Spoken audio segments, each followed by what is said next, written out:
Imagine surrounding yourself with incredible women who've overcome challenges, they've rebounded after failures and disappointments, and women who are not afraid to shine their brilliance to make a mark in the world. These women support other like-minded women because they know there is plenty of opportunity for everyone, and that together we really can make a difference, grow our businesses while have fun along the way. This is what Women in Leadership Podcast is all about. Welcome. I'm your host, Anne-Marie Cross. Grab a cuppa of your favourite beverage, pull up a chair, and let's get this conversation started.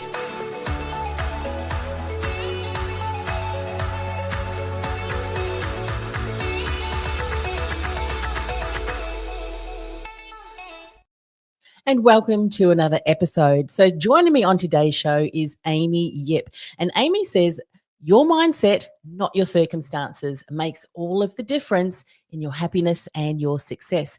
Now, Amy, she is a mental fitness executive coach. She's a keynote speaker, a 2 times TEDx speaker. She's also an award-winning author of Unfinished Business, Breaking Down the Great Wall Between Adult Child and Immigrant Parents. She helps organizations accelerate the growth of underrepresented groups into leadership. Now, she has 16 years leading global teams at companies such as Google, Clorox, Booz Allen, and she left the corporate world in 2020 to follow her passion.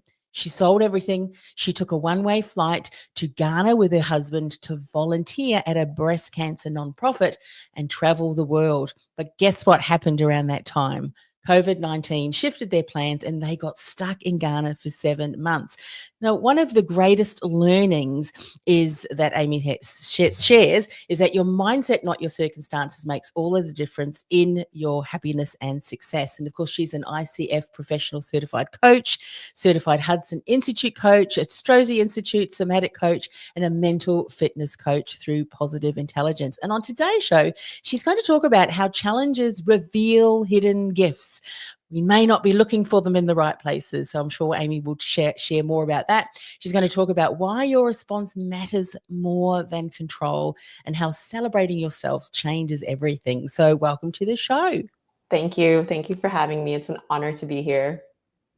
Amy, I'm sure as I was reading your wonderful introduction and as we shared that there was significant circumstances that shaped the decisions and kind of your life, I'm sure many people, if they were around the campfire, would have other stories, similar stories to share as yours. But it's wonderful that you've been able to use that and have it shape positively where you are now. And of course, it's an area of passion for you. So take us back to that time. I mean, I know when we look back at certain circumstances, some people do it with an attitude and approach of, well, what can I learn from that? And others, I do not even want to reflect on that. So let's be courageous for others who may not be courageous in doing that, and share what were some of the things going through your mind at that time? Yeah.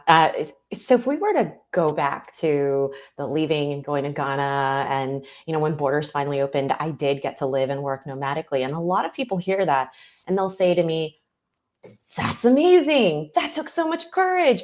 I wish I could do that too. And there's always the but, right? But I couldn't possibly do that right now. I'm at a pivotal time in my career, or I'm the breadwinner, can't do that. Or I'm starting a family now. Couldn't possibly do that.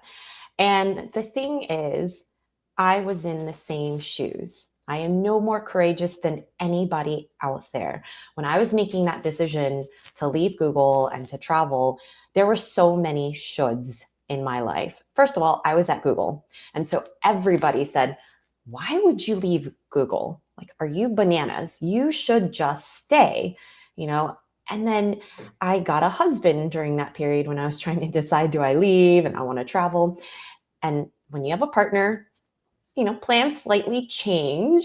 And he was an entrepreneur. So I had those inner voices that told me, you really should be the responsible one, the stability. Why would you leave right now? Even though he was supportive of us going, right? Like, it was my inner voice telling me you should stay.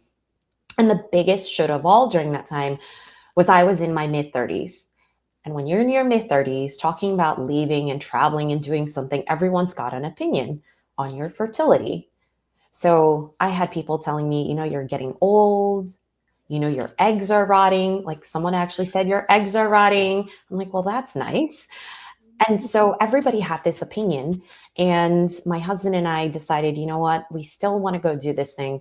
We're going to freeze our embryos, right? We're going to freeze our embryos, and that will be our backup plan. So that's what we did. And a year later, we found out the tank where our embryos were stored lost temperature control. So they basically said, we don't know the viability anymore until you plan to use them. Like, we can't test them. You just have to use them.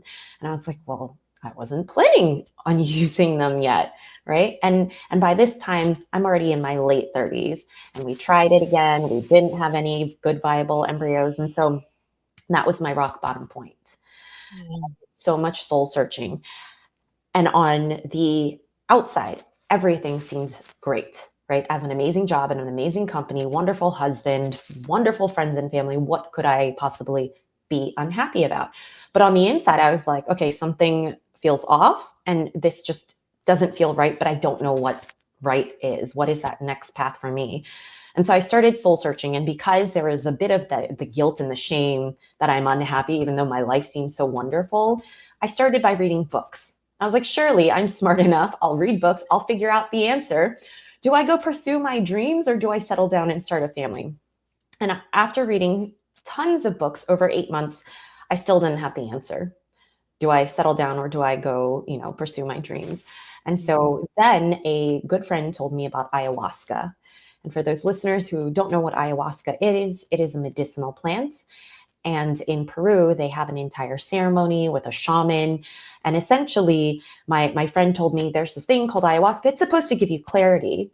And I said, oh, that's what I need. I need clarity. So I went and I took a 5-day ayahuasca ceremony in Peru. I learned a lot about life. Like, I would not be sharing all these vulnerable stories with you right now had I not gone through that experience. But I still left without the answer of, do I pursue my dream, or do I settle down and start a family? And when I got back to the US, a coworker told me about coaching. And I had no idea what coaching is. And honestly, I was a bit skeptical. How could somebody who doesn't know me help me find the answers? Like, it doesn't make sense. But I felt so desperate that I was like, all right, let's do this. So I hired a coach, and it was the best thing I ever did, because she helped me to realize 2 things. One is that I'm not in control of very much. Even if I stay and I try to start a family, I'm not guaranteed to have children. And and on that flip side, but I do have control over whether or not I go and pursue the dream, right? Yes. So then I decided, okay, well, I'm going to go pursue this dream of mine. We're going to do this. And that's when I made that decision. And the other decision that I made was, well, this absolutely sucked, feeling like I'm stuck, feeling like I don't have an answer, feeling like I can't talk to anyone about it. So I want to do what my coach did for me, but for other women. So I went out, got my coaching certification. And in January of 2020, that was when I left my job, decided, we're like, all right, we're going to go do this thing. And then I got stuck in Ghana, right? Because borders closed and COVID came along. And really, all along this journey, I've learned that your mindset, not your circumstance, makes all the difference in your happiness and success. Had the incident with my embryos not happened, I wouldn't be doing the work I'm doing today, which gives me so much joy. And it's something I'm so passionate about. And honestly, if COVID had not happened and I did not get stuck in Ghana, my business may not be where it is today. Because I was stuck there and I saw this need for community, I saw loneliness, I started creating groups, bringing women together. I started speaking about things that were on my mind and on my heart. And that's honestly how my business started and grew. Amazing. Because as you're sharing each of those stories and circumstances, you can see that your attitude towards them and approach, as you said, your response is so very important, because other people may look back at those situations and continue to look at the painful side of things. And there were painful sides of each of those circumstances. But as you said, through each of those, you were able to follow a pathway, or it led you down a pathway to where you are today. How many people remain stuck? Oh, this happened, 20 years ago or whatever it is. What would you say to someone who is still replaying that event over and over again and has not been able to shift past that? What is a good first couple of steps for them to take? I love that question, because one of the very first things that I have my one-on-one coaching clients do is to draw a lifeline. And essentially what you're doing is you're looking at the highs and lows of your life. And your life will basically go like this, right? Like up and down.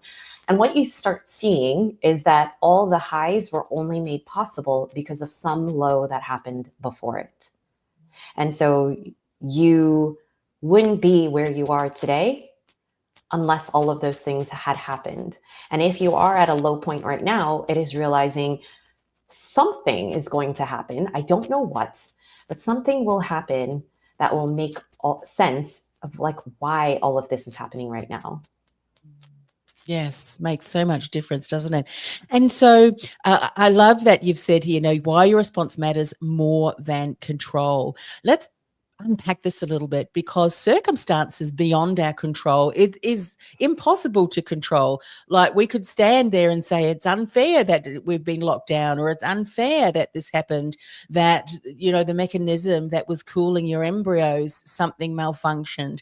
There is aspects of that real, but you can't control that. Your response is what matters. We can control our own response to that. What would you say to someone, because it's almost like a light switch, if you will?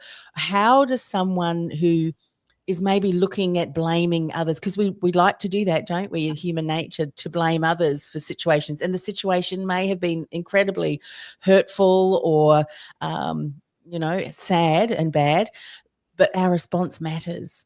How can we start to change our response to that, Amy?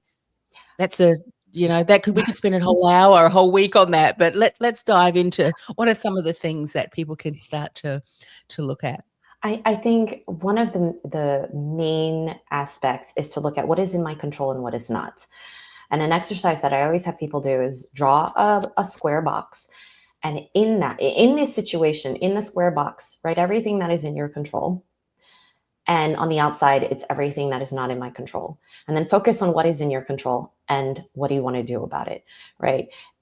And when we blame other people, when we blame the situation, it's just even noticing, how do I even feel when I blame or when I feel helpless in this situation, right? And when you take back the control, which is focusing on the area that's in your control, then you feel more empowered and you feel more in control. It is a hard shift, but it is starting to recognize that, like, I don't want to feel helpless. And what I can do is by focusing on the things that are in my control. Mm-hmm. And another question that I always ask people is, how do I turn this into a gift or opportunity? Yeah. What might the gift or opportunity be here? And sometimes it's hard to see in that moment, but can you trust that there's a gift or opportunity in this? And I always also say that, faith and fear are essentially the same thing. They are believing in an outcome that has not happened yet. But fear is believing in a bad outcome. And faith is believing that something good will happen, right? And so it's, do you want to lean into the faith or the fear? It's the same thing, but one actually feels nice. Yes. So true. I mean, when you're in situations, often, challenging situations, you find, that saying, it happens in threes. Not that we want you to say, well, that was only one thing and be expecting that two other things are coming down your pathway, but things can often become overwhelming, can't they? That there's lots of situations going on, not just one thing.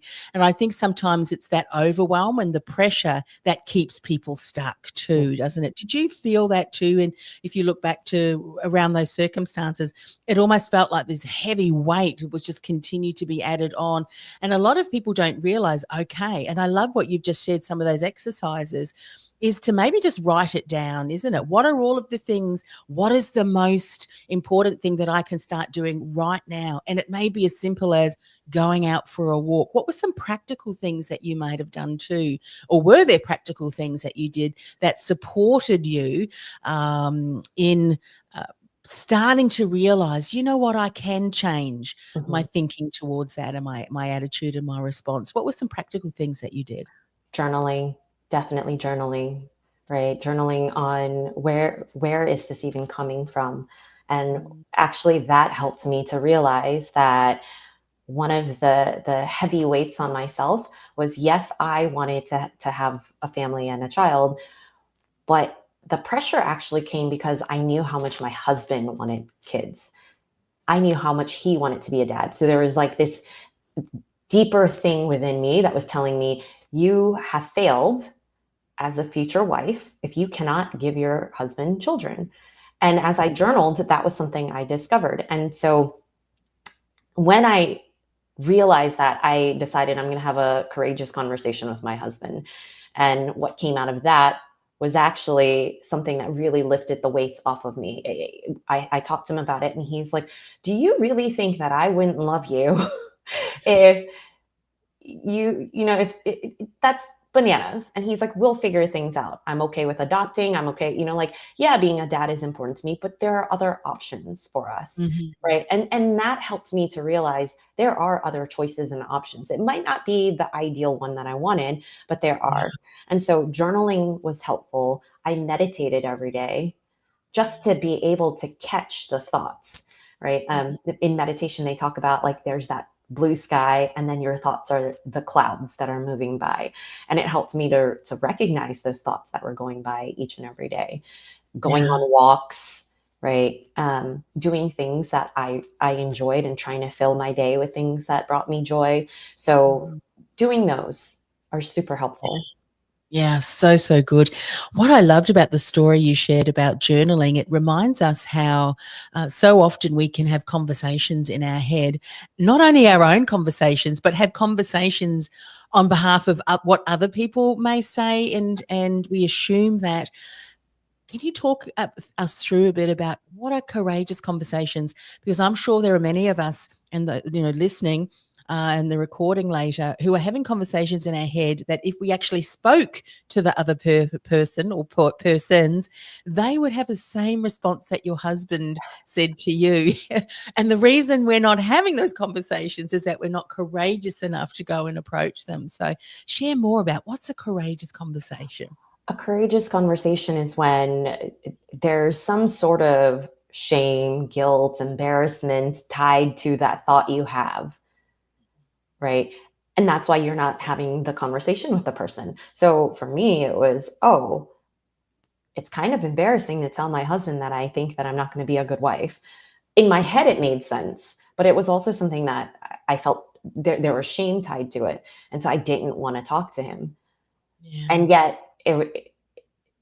standing now on this other side, looking back, I'm like, what were you thinking? Like, clearly it was worthwhile to have that conversation. So it's almost like those conversations feel hard.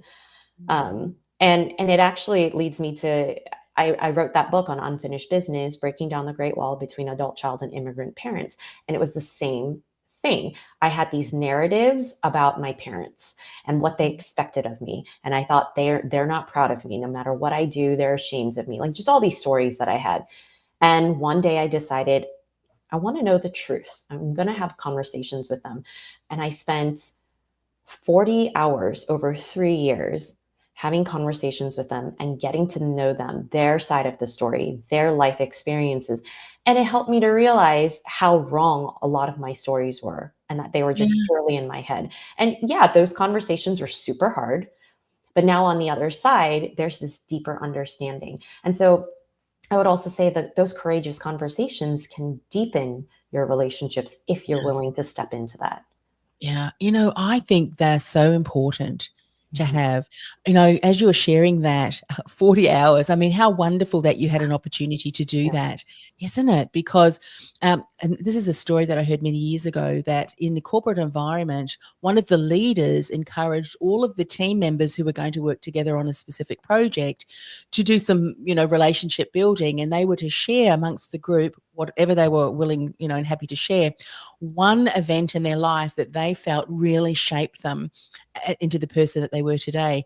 And through discussing that, so many of them were appreciative of some of the behavior and some of the way, someone what might seem so controlling, because this young boy, when he was a young boy, was left because his father died, and his father on his deathbed said, you need to look after your mother and your sisters. You now the man of the house. And so he was, had brought that through. And so many circumstances had shaped people, and understanding that of others gave a different appreciation and an understanding and respect. So you may not necessarily agree with certain things, but there's respect in that relationship. And I think that when we have those kind of conversations, courageous conversations, and not from a point of, well, I need to be the winner of this, and my viewpoint wins and so forth, but be respectful of one another, still have that friendship or whatever, collegialship, if that's a word, with your colleagues. But even if there are certain things that at the end of the day you may not necessarily agree with, there can still be that relationship. But of course, with spouses and close family members, it's wonderful. If you hadn't had those conversations, how many more years would you have carried those misassumptions inside of you? Yeah, 100% agree on that. And the thing is, oftentimes the stories that we carry are about these people from years ago, decades ago. And guess Yeah. what? Just like us, they change, believe it or not, right? And so it's do I know who they are today versus these stories that I have about who they used to be? Yeah. So true. So true. I remember one of my colleagues, and her father had passed. And I had recently interviewed someone on my podcast about the different love languages, but not just love languages, but love languages within a corporate. How do people show appreciation? And as we were just discussing that and having a bit of a conversation about that, she realized that her father's love language to what she showed her and her sister were very different, but it was his way of still showing love and appreciation to her, even though she'd always looked at her younger sister and said, he always shows far more love to her. But it wasn't. It was just the different approaches. And so she said, she said, I'm sad that I'm not able to have that conversation with him. Said, I get it now. But at least she was able to kind of release that assumption that, oh, my dad didn't love me as much because he didn't show it in the way that he showed my sister. It's powerful. It's powerful, isn't it? And Yeah. I think you have to be courageous enough to even be curious or want to be curious to see, what can I learn from that? Can you just repeat what you said earlier? Because I think this is so important. You made the decision to be curious about that and to investigate. And I think you said, what are the gifts that I can learn from this situation? Is that an approach too that you would take with you when you're having a courageous conversation? From what are the gifts that both parties can walk away with, rather than, sometimes we can go in with a this is what I'm wanting to get out of the conversation. That's not a win-win, but rather a win-lose. And I think when you go into any conversation with a win-lose, you both end up losing, don't you? Because you can't grow and learn and appreciate. When you go to that conversation, let me just circle back. What attitude do you go into a conversation, one that is courageous? What is your attitude and approach to that? Can you share a little bit? Yeah, it is to be purely curious. And the question to ponder is, how do I get to know this person as a human being? As a human being. And I will fully admit, the first 20 hours or so of those conversations with my parents, I had this air of, like, I don't even know, like, I wasn't fully open to them, right? Yeah. And the conversations felt really hard, and I thought it was their issue. And I went into those conversations wanting to change them. I wanted them to understand me. I didn't go in with pure curiosity. There was, like you said, I went in with, I have something that I want out of this. And so I didn't mention this earlier, but I actually did get pregnant when I was 40, when I was stuck overseas. My husband and I were like, let's try for a child. We're 40. Everyone says it's supposed to take forever. So we tried, and 2 months later got pregnant with my first son. Um, and so, I had actually started one of the gifts of being in Ghana was that I started these conversations with my parents. And so when Yes. I got pregnant, we had to pause the conversations so that my husband and I could come back to the US. We could figure out where are we going to live. We settled down. I had the baby. And after he was born, I went back. I wanted to restart the conversations, but I went back to the recordings, and I wanted to see, like, oh, what did we talk about? It's been a while. And that was when it really hit me, because when I listened to the conversations, that was when I heard my tone and my attitude, and the way that I would be like, oh, I know better than you, and what is wrong. It was just that, like, tonality, like the words I used were fine, but it's that tone. And I used to believe I'm very self-aware, but clearly I was not, right? And it was that moment, listening to those recordings and also looking at my newborn, this pooping, crying machine that I loved unconditionally and would do anything for. And I looked at him and I thought, if he grew up and talked to me the way I'm talking to my parents, how would I feel? And that was when it really hit me that, like, oh my gosh, I'm not going in with the curiosity. I'm going in with the same mindset, the same attitude, the little Amy that just wanted her parents to love her and understand her. And I'm not trying to get to know them, right? And so I made this vow to myself: I will go into these conversations just wanting to understand them, just wanting to hear their story, with no intention but to talk to them the way that I hope my son talks to me one day. And that's when actually everything started shifting. They started becoming more open with me. They shared their truths, their traumas, their experiences. And then they actually got curious about me, and they wanted to know about me. Right? And that's when things really changed. And so I always tell everyone, go into the conversations with curiosity, wanting to know the other person without any intention of your own. And also know that it will be hard, but don't give up, Yes. right? Be Yeah. persistent and keep going back. Yes, I know. I know. Sometimes I can be at fault at this too, especially with certain of my family members. And my husband often reminds me, when they're talking, keep your mouth closed, because you kind of sometimes we can assume, but sometimes you know what the conversation is good because they've had this. But it's just like, keep your mouth closed, just not. You know what I mean? You know those ways of communicating with someone, and let them speak, Mhm. because that space and exactly what you said, that curiosity, people will often sense that, even though we may not realize. It's our tonality, even the energy, that we may emit in that. Yeah, I'm feeling really relaxed, but just kind of, well, can you tell your face and your body language, needs to know. But then, as you said, when you started to be more open and curious, obviously there was just that your parents just felt that. Mhm. And through that conversation, they felt safe. Because I think a lot of times we don't share things with people because, and we keep kind of a wall there as a protection because we don't feel safe, Mhm. Mhm. I know in my point of view. And then when I do feel safe with people, then you're more open Yeah. and willing to share because Yeah. you trust. There's Oh, yeah. trust there. It's that even though I might not agree with you, we can still agree. We can still laugh. We can still hug each other, even though we may have differences. But what's the commonality? And the Mhm. commonality often is the fact that there is love, for each other. And similarly to how you loved your child, they would have that same love for you, that unconditional, love. And so it's amazing. I mean, I think, you know, um, courageous conversations, if you see and observe and read online and through stories that you have with people, so many people have become, broken down families because of certain things that have happened, different sides of a story or of a situation. They have opposing views.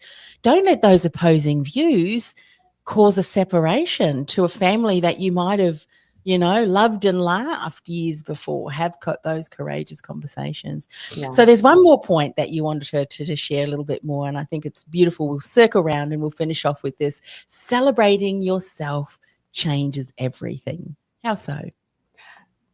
Let me start by saying I used to absolutely suck at celebrating myself. I grew up as the third child of immigrant parents. And so growing up, they verbally taught me you need to work hard for success, for safety and security. And that's the only way that life works. So I sucked at celebrating myself. And not only did my parents verbally teach this to me, but I watched them. They work 6 days a week, 16-hour days, and they never rested. So I used to always think celebrating yourself gets in your way from actually achieving things. And it's a waste of time. Why am I going to do this? Right. And what ended up happening was I got hospitalized 3 times from overwork. And I even have a photo of my arm with the IV in it because I took that picture with my work phone because I was supposed to be in a meeting. And I sent that to my coworkers and I said, hey, I can't hop on a call right now because I'm at the hospital and I've got this IV. But when I get home, I'll try to get on the meeting. It was like an all-day meeting. But, so when I get home, I'll get on the meeting. And looking back now, I'm like, what was I thinking? Right. But it took 3 hospitalizations for me to realize this is not the way to live. And it took such a long journey for me to get to the point where I am today, where I'm like, I'm amazing. And I'm going to celebrate all the little things. Guess what, Anne-Marie? Today I made the best cup of coffee. It was so good. Right. And I celebrated that. And there's this wonderful quote from Oprah. And she says, the more we celebrate in life, the more there is to celebrate. Right. And so many of us spend our days focused on what have I not completed? What have I not achieved? Where have I failed? And that is not good energy. That drains you. It causes anxiety and stress, and it's just not good for your physical health or joy. But when you actually start celebrating little things, like I made an amazing cup of coffee, you start finding more things every day to celebrate. And that brings more joy. It helps reduce stress. It helps with your physical health. And research has also shown it helps you to cope with things on an everyday basis. Yeah. Right. And so I actually run a workshop on mastering the art of celebrating your wins because we suck at it. We absolutely suck at it. Yeah, I think so too. And another thing too that often people we can suck at is taking compliments. We just often, oh, that's nothing or whatever. Say thank you, and move on. But I so agree with that project and just taking stock and celebrating completion and so forth. So often, many of us, especially if we're entrepreneurs, we're on to the next project or many projects, and we don't take that step back. And it is so very important. So look, this has been a wonderful, lovely conversation. Thank you so much for sharing. How can people find out more if they'd like to continue the conversation, find out more about your book? Where should they go, Amy? Where's the best place? They can visit my website, amyyipcoaching.com. So that's AMYYIP coaching.com, or find me on LinkedIn. I'm Amy C. Yip on LinkedIn. Fantastic. Well, thanks once again for coming on the show. Thanks for having me. Hey, it's Anne-Marie. Before I go, are you a coach or a consultant who feels like the world's best kept secret? Your experience is vast, yet secretly you're frustrated because despite all of your hard work, you're just not getting the visibility, leads, or new clients you'd hope for, and you don't know why? I've created free training and resources that'll help you build visibility, generate leads, and enroll dream clients with ease because you're seen as a trusted authority, even in a crowded marketplace. And you've positioned yourself as the the choice versus just a choice with your unique, uncopyable, and unforgettable brand and message. And you're able to nurture listeners into leads from your podcast, even from your first episode. To access these free resources, go to ambitiousentrepreneurnetwork.com/community. That's ambitiousentrepreneurnetwork.com/community.